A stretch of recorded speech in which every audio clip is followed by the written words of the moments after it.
உலகெங்கும் வாழும் அன்பான தமிழுள்ளங்களுக்கு அநேக கோடி வணக்கங்கள். நல்ல நேரம் நிகழ்ச்சியூடாக நல்லதே நினைப்போம், நல்லதே நடக்கும், நலமாயிருப்போம். இன்றைய தினம் 3ஆம் திகதி 1ஆம் மாதம் 2025 சுக்கிரவாரம் என்று சொல்லக்கூடிய வெள்ளிக்கிழமை. குரோதி வருடம் மார்கழி மாதம் 19ஆம் நாள். இன்று சதுர்த்தி திதி, அவிட்ட நட்சத்திரம், சித்த யோகம். இன்றைய தினம் ராகு காலம் 11 மணி முதல் 12:30 மணி வரை. இன்றைய தினம் ஹமகண்டம் 3:30 மணி முதல் 5 மணி வரை.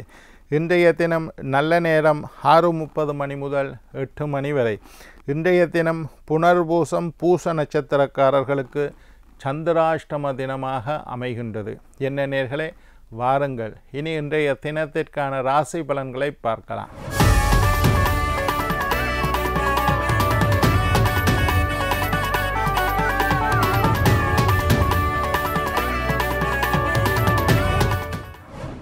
மேசம் உழைப்பு, ரிஷபம் பாராட்டு, மிதுனம் விவேகம், கடகம் தனம், சிம்மம் இரக்கம், கன்னி நற்செயல், துலாம் தொல்லை, விருச்சிகம் பாசம், தனுசு ஊக்கம், மகரம் சுப செலவு, கும்பம் சுகம், மீனம் பெருமை.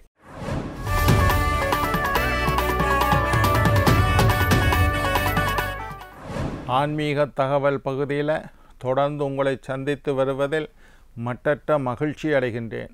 ஒவ்வொரு நாளும் ஒவ்வொரு புதிய அற்புதமான ஆன்மீக தகவல்களை உங்களோட பகிர்ந்து கொண்டு இருக்கிறோம். அந்த வகையில் இன்றைய தினமும் சில நல்ல விஷயங்களை உங்களோட பகிர்ந்து கொள்ளலாம் என்று காத்திருக்கிறேன். இன்றைக்கு என்னத்தை பற்றி பார்க்க போகிறோம்னா, மார்கழி மாதத்தின் சிறப்பு. என்னடா ஐயா, மார்கழி மாதத்தை பற்றி அரைவாசி மாதம் முடிஞ்சதுக்கு பிறகு பேசுகிறார் என்று நினைக்கக்கூடாது. நாங்கள் மார்கழி மாதம் பிறக்கைக்குள்ள ராசி பலன், மேஷம் முதல் மீனம் வரையுள்ள ராசி பலன்களை சொல்லி வந்தோம். அதுக்கு பிறகு ஒவ்வொரு விஷயங்களாக சொல்லி கொண்டு வந்தோம். சரி, இப்போயாவது மார்கழி மாதத்தின் சிறப்பை பற்றி நீங்கள் மாதத்தின் நடுப்பகுதியிலாவது தெரிந்து கொள்ள வேண்டும் என்றதுனால பேசுகிறேன். நான் ஒவ்வொரு வருஷமும் மார்கழி மாதத்தின் சிறப்பை பற்றி பேசிக்கொண்டு இருக்கிறேன். மார்கழி மாதம் என்பது 12 மாதங்கள் இருக்குது. எங்களுக்கு சித்திரை, வைகாசி, ஆனி, ஆடின்னு 12 மாதங்கள் தமிழ் மாதங்கள் இருந்தாலும் இந்த 12 மாதங்களிலும் சிறப்பு வாய்ந்த மாதமாக மார்கழி மாதம் அமைகின்றது. மற்ற மாதங்கள்ல எல்லாம் ஒரு நாள், பங்குனி மாதம் உத்திர நட்சத்திரம் சிறப்பு, அது கார்த்திகை மாதம் கார்த்திகை நட்சத்திரம் சிறப்பு, சித்திரை மாதம் சித்திரை நட்சத்திரம் சிறப்பு, பங்குனி மாதம் உத்திர நட்சத்திரம், ஆவணி மாதம் அவிட்ட நட்சத்திரம், இந்த மாசி மாதம் மக நட்சத்திரம், இப்படி ஒவ்வொரு சிறப்புகள் இருந்தாலும் இந்த மார்கழி மாதம் முழுவதுமே சிறப்பு. மார்கழி மாதம் ஒரு நாள் இல்லை, 30 தினங்களுமே சிறப்பு வாய்ந்த மாதம். மார்கழி மாதத்தில் தான் சொர்க்கவாசல் ஏகாதசி வரும், திருவம்பாவை வரும், திருப்பாவை உற்சவம் வரும். இப்படி நிறைய விசேஷங்கள் மார்கழி மாதமே வழிபாட்டிற்கு உகந்த மாதம், தேவர்களின் மாதம் என்று சொல்வார். அதனால தான் மார்கழி மாதத்தில் நல்ல விஷயம் ஒன்றும் செய்கிறதில்லை. நீங்கள் வழிபாடுகள் செய்ய வேண்டும். மார்கழி மாதத்துக்கு என்ன சிறப்பு? ஏனையா மற்ற மாதங்களை விட மார்கழியில் சிறப்பு உண்டா? தேவர்களின் உதய காலம் மார்கழி மாதம். ஒரு விஷயத்தை புரிஞ்சு கொள்ளுங்க, மனுஷனுக்கு ஒரு வருஷம், தேவர்களுக்கு ஒரு நாள். மனுஷனுக்கு, எங்களுடைய பூலோகத்தில் பூமியில் மனிதர்களுக்கு ஒரு வருஷம் என்று சொல்லுற நாள், தேவர்களுக்கு ஒரு நாள். அப்போ மனுஷனுக்கு 12 மாதங்கள் வந்தால் தேவர்களுக்கு ஒரு நாள். அப்போ ஒரு மாதத்துக்கு 2 மணித்தியாலம், 12 மாதம் 24 மணித்தியாலம் தேவர்களுக்கு ஒரு நாள். இதில் இந்த மார்கழி மாதம் என்றது தேவர்களுக்கு காலையில் 4 மணியிலிருந்து 6 மணி துயில் எழக்கூடிய காலம். தேவர்களுக்கு இப்போ மனுஷனுக்கு ஒரு நாள் என்றால் தை மாதத்திலிருந்து ஆனி மாதம் மட்டும் தேவர்களுக்கு பகல் பொழுது, ஆடி மாதத்திலிருந்து மார்கழி மாதம் மட்டும் தேவர்களுக்கு இரவு பொழுது. அப்போ ஆடி மாதத்தில் தூங்கின தேவர்கள் மார்கழி மாதத்தில் எழும்புவினம். அப்போ தேவர்கள் நித்திரை விட்டு எழும்பக்கூடிய காலம் மார்கழி மாதம். அந்த நேரத்தில் நாங்கள் தூங்கலாமோ? தூங்கக்கூடாது. அதனால தான் மார்கழி மாதத்தில் காலையில் எழும்ப வேண்டும். விடிய 4 மணிக்கெல்லாம் நாங்கள் எழும்பிடணும். ஏன்? தேவர்கள் இறைவன் நித்திரை முழித்து எழக்கூடிய காலம். தேவர்கள் விடிய எழும்பி பூஜை பண்ணுற காலத்தில் நாங்கள் தூங்கக்கூடாதுன்றதுனால தான் இந்த மார்கழி மாதத்தில் அதிகாலையிலேயே துயிலெழ வேண்டும். குளிர்ந்த நீரில் குளிக்க வேண்டும். ஆலயம் சென்று வழிபாடு செய்ய வேண்டும். இறைவனை எழுப்புவதற்குண்டான திருப்பள்ளி எழுச்சி பாடல்கள் பாட வேண்டும்.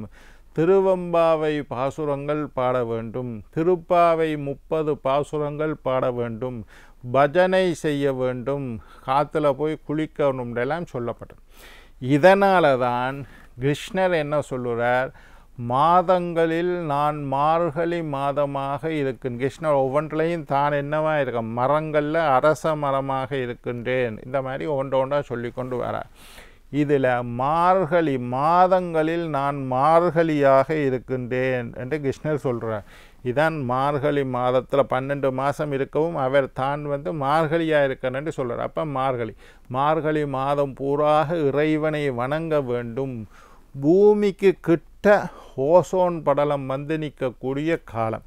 சூரியனுடைய ஒளி பூமியில் படக்கூடாது. நேரடியாக சூரியனுடைய ஒளி பூமியில் பட்டால் பூமி அதை தாங்காது. பூமி எரிஞ்சு சாம்பலாக போயிடும்.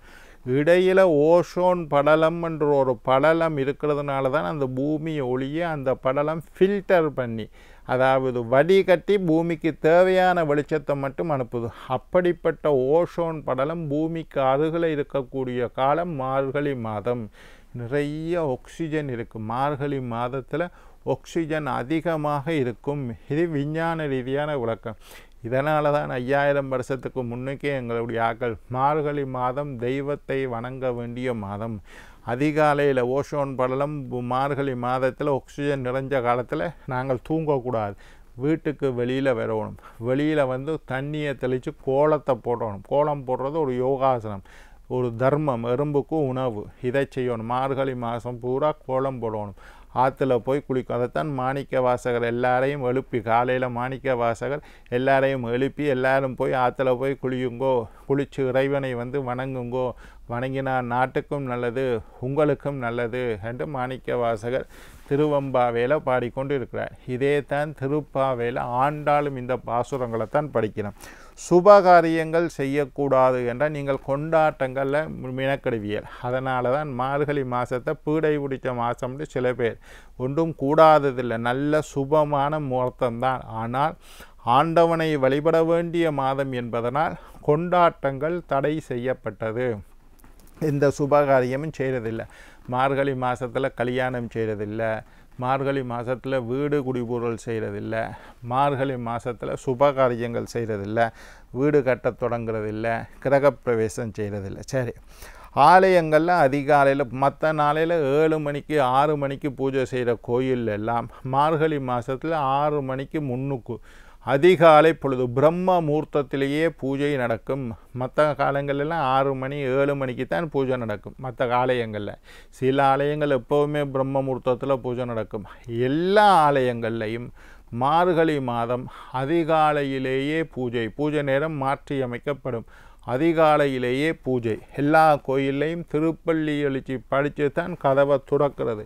சில ஆலயங்களில் ஒவ்வொரு நாளும் திருப்பள்ளி எழுச்சி படித்து கதவு துறக்குது. சில ஆலயங்களில் மார்கழி மாதத்தில் முழுக்க 30 நாளும் திருப்பள்ளி எழுச்சி படித்து அந்த கதவை ஆட்டி அந்த மணிகளெல்லாம் அடித்து தான் கதவை துறப்பார்கள் மார்கழி மாதம்.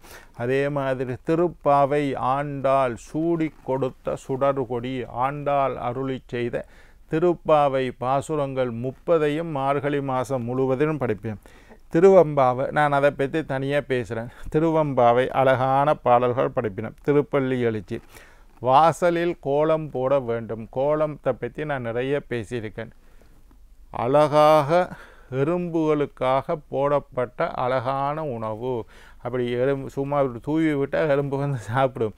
அதை ஒரு வடிவாக போட்டு வச்சிருக்கணும். எறும்பு காலையிலேயே ஒரு தர்மம். ஓரறிவு ஜீவன். ஊர்வன எறும்புன்னு நான் பொதுவாக சொன்னது. எறும்பு மாதிரி இருக்கக்கூடிய பலவிதமான பூச்சிகள் அந்த அரிசி மாவை சாப்பிடும். அதனால தான் அரிசி மாவில் கோலம் போடணும். நீங்கள் மாவை கரைச்சி கோலம் போட்டாலோ அல்லது சோக்குல கோலம் போட்டாலோ அதை எறும்பு வந்து சாப்பிடாது. அரிசி மாவில் கோலம் போட்டால் தான் அதை எறும்பு வந்து உண்ணும். அரிசி மாவில் மார்கழி மாதம் பூதா கோலம். சொர்க்கவாசல் ஏகாதசி, வைகுந்த ஏகாதசி இதுவும் மார்கழி மாதத்தில் தான் வருது. பிள்ளையார் கதை இதுவும் மார்கழி மாதத்தில் தான் வருது. துரியோதனன் தன் ராச்சியத்தை இழந்தான், அதுவும் மார்கழி மாதத்தில் தான் நடக்குது. 1000 வருட பூஜை செய்த பலன் மார்கழி மாதத்தில் நீங்கள் பூஜை செய்தால் உங்களுக்கு கிடைக்கும். அதனால் மார்கழி மாதம் சிறப்பான மாதம். பூமியில் பிராணவாயு அதிகமாக இருக்கக்கூடிய காலம். நான் சொன்னேன் மார்கழி மாதத்தில் விஞ்ஞான ரீதியாக ஆக்சிஜன் அதிகமாக இருக்கும். ஓசோன் படலம் பூமிக்கு அருகில் இருக்கும். சூரிய வெளிச்சத்தை பூமியில் நேரடியாக படவிடாமல் தடுக்கிறது தான் ஓசோன் படலம். அதனுடைய நன்மையான பிராணசக்தி மார்கழி மாதம் பூரா பூமியில் நிறைய இருக்கும். அதே நேரத்தில் வாசலில் சாணி தெளிக்கிற சாணி வந்து ஒரு கிருமி நாசினி. சாணியை தெளித்து அதை மொழுகி அதுக்கு மேலே கோலம் போடுவார்கள். இதெல்லாம் மார்கழி மாதத்தின் சிறப்பு. அதனால் மார்கழி மாதத்தில் அதிகாலையில் துயில் எழுந்து இறைவனை வணங்கி நீங்கள் எல்லோரும் நீண்ட ஆயுள், நிறைந்த ஆரோக்கியம், நீங்காத செல்வத்தோட வாழ வேண்டும் என்று வாழ்த்தி வணங்கி விடைபெறுவது உங்கள் ஜோதிட சித்தர் டாக்டர் ராஜராஜ குருக்கள்.